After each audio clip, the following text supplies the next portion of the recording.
Már nem csak az erdőkben, de a belvárosi parkokban is egyre több a veszélyes betegségeket terjesztő kullancs.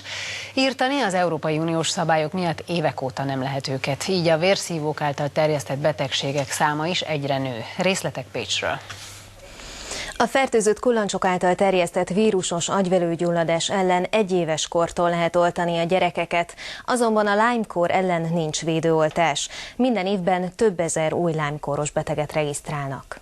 Fiatalok sütkéreznek Pécs egyik belvárosi parkjában, nem is tudják, de itt sincsenek biztonságban a kullancsoktól.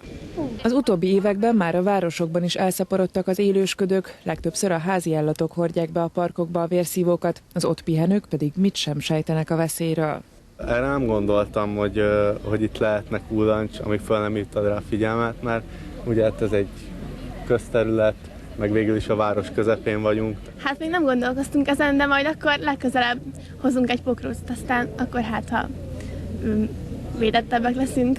A kullancsok száma megsokszorozódott az elmúlt években, korábban 30 évig vegyszerrel írtották őket, ez azonban más rovarokat is veszélyeztetett, így megtiltották a szer használatát. Az Európai Unió 2007 vége óta tiltotta meg az eddig alkalmazott szernek a kullancsok elleni írtására a forgalomba hozatali engedélyét, tehát ilyen módon a kullancsok írtása 2008-tól már nem volt megoldott. Új vegyszer azóta sincs, a kullancsok okozta megbetegedések száma pedig egyre csak nő, és nem csak a Lyme-kór vagy az agyvelőgyulladás gyakoribb. A tularémiás esetek száma több mint 10-szeresére nőtt, ez egy kullancs által is terjesztett betegség, ami a csípés helyén kialakuló fekélyképződéssel és a környező nyirokcsomag megnagyobbodásával, tájogosodásával járó betegség.